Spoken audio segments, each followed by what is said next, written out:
La última clase vimos cómo acceder a una base de datos SQL Server y dijimos, contamos muy por arriba, cómo haríamos si fuera una base de datos Access. Como varios tuvieron un problemita para acceder a SQL Server, y les voy a mostrar cómo se accedería a una base de datos Access.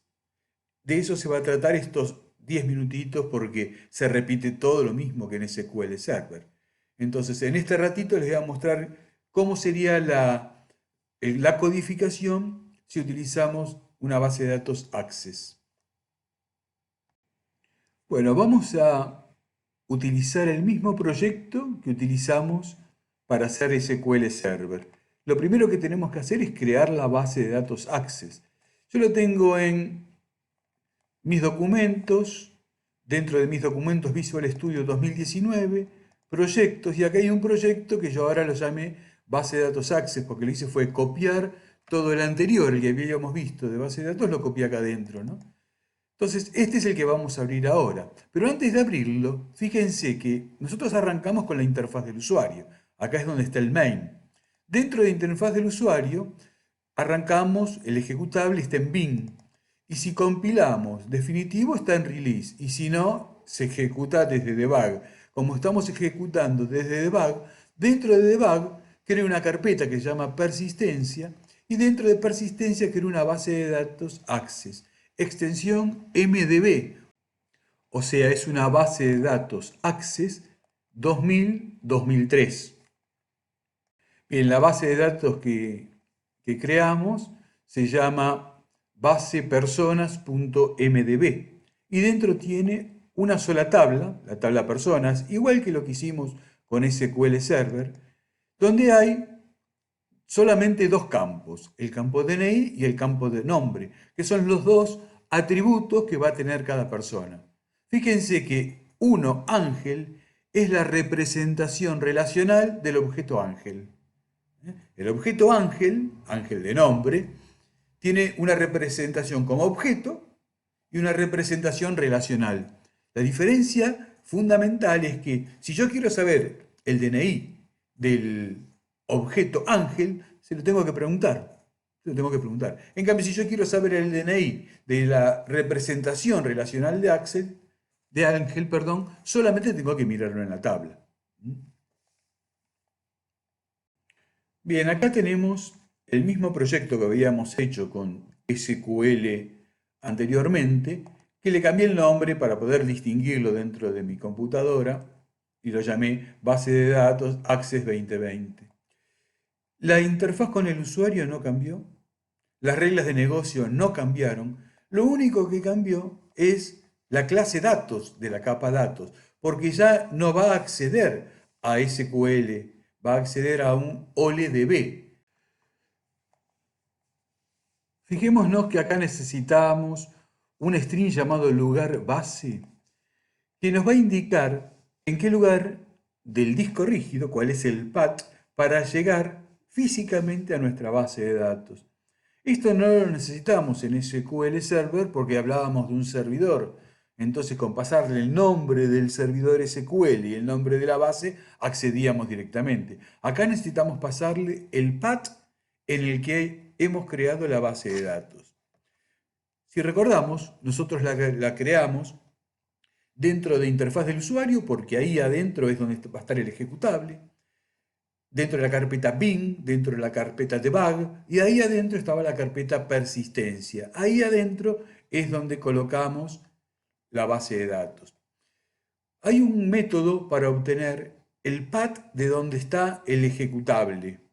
Si a ese método que nos devuelve el lugar donde está el ejecutable lo concatenamos con barra persistencia barra el nombre de la base de datos, vamos a tener el path completo para ingresar a la base de datos.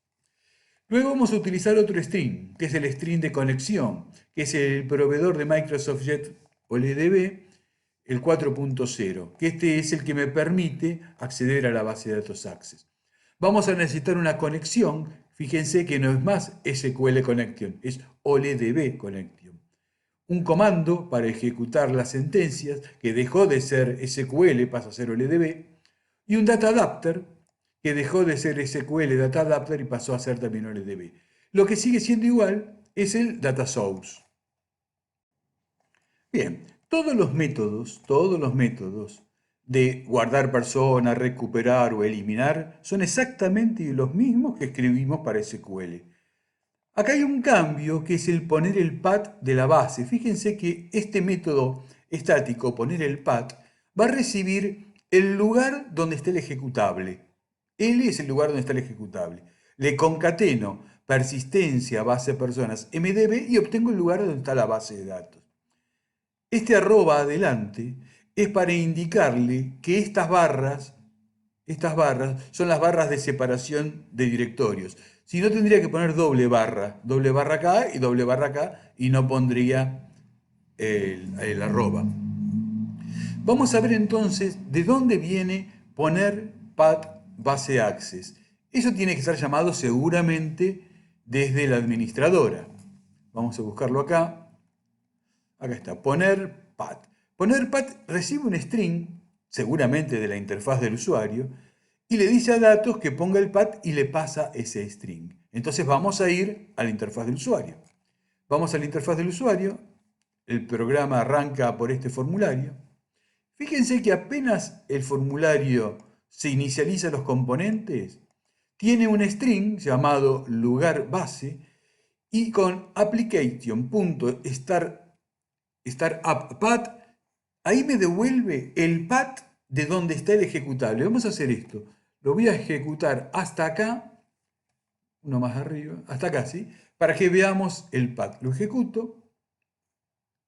Fíjense el lugar base que contiene mis documentos, Visual Studio 2019, Project, ejemplo, base de datos, UI, bin, debug. Porque es desde ahí, desde donde está ejecutando. Si a eso le sumo barra persistencia, barra el nombre de la base, tengo acceso a la base de datos. Bueno, continuar.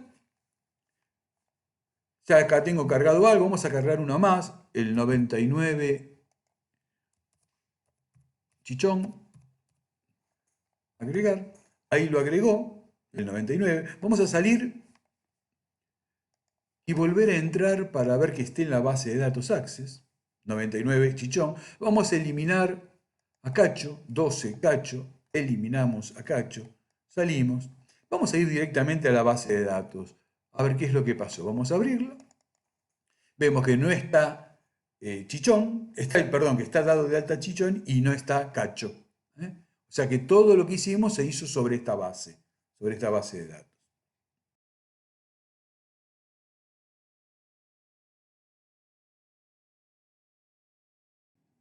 Bien, el acceso a una base de datos Access no tiene ningún otro secreto. Lo más importante es el lugar de la base de datos, dónde encontrar la base de datos. Después es todo lo mismo que hicimos para SQL Server.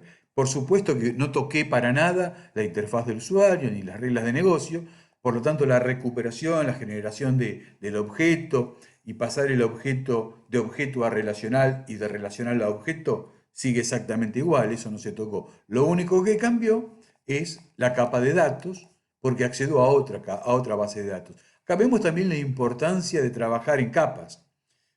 Si yo hubiera tenido todo junto, tendría que haber buscado el código de acceso en un código muy largo. Acá sé exactamente si quiero cambiar la base de datos, dónde tengo que acceder.